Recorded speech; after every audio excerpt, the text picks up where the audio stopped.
Okay, on the neck plate, there are two sides to the neck plate. There is the countersunk side, and there is the uncountersunk or kind of messy side. The side is not very reflective.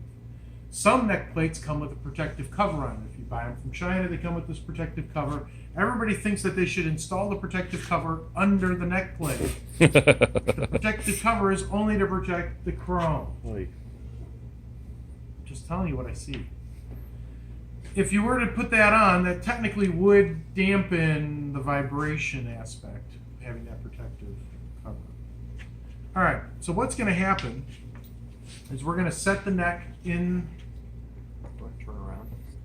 If you want it to be videoed properly, yes. We're going to set the neck into the guitar body. That's nice. A couple of things that you want to make sure. Number one is that it's pushed all the way forward and that it's tight against the front. Number two, we've got the long edge. Most guitar body designs, and you want to influence your students on this, since this is the CNC class, they should have one side that's longer or thicker so you can lean it up against. Well, guess what the SGs don't have? So that means the neck will be a little bit more flexible. We might actually have to unscrew the necks and adjust them when strings are on, because they may not be perfectly straight. But having this edge, we can now force it against the edge. Thank you for waxing. So you're going to be driving screws. Yeah, it said with a straight face. What's the problem here?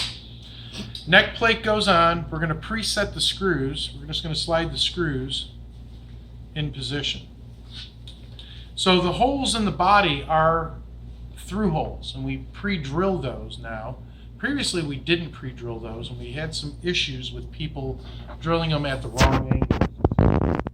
This is the most dangerous part of the whole process. We have to clamp the neck to ensure that we do not run into a problem. And so again, want to make sure that the neck is pushed all the way down, that it's tight against the side.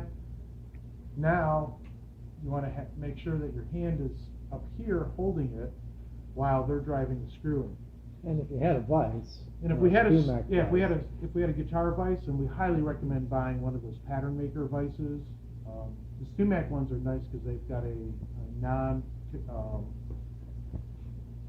almost like a neoprene. it's a neoprene rubber on the wood part of the jaws. vise. Yeah. So on the jaws, it's expensive. You can use a regular vise. Just make sure that you I'm put not- some protective jaws, covers. Yeah, you can. We can use that. The problem is those jaws provide a small surface area of contact, which means that you are more apt to put a dent in it. And we don't want to go there. All right, we have set the drill to about a 5 or a 6 on the driver drill. We want it not to drive it very hard and drive the screw too deeply. The biggest failure, students snapping the heads off the screws.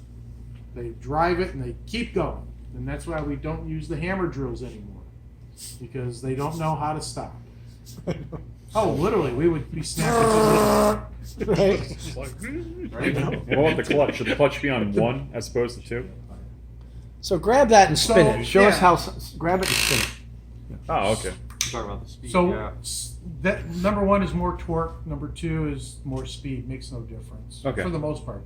Since we're the running clutch it is so set low. so low, it makes no difference. The key is making sure you keep positive pressure against the screw so it doesn't bounce out like that.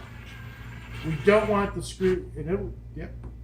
I'd be careful. Do you want to do an X? I'd be Yeah. careful pulling up. Do you want to drill in an X? Yeah. Go to the lower. I do it like a car Yeah. wheel and do the opposite.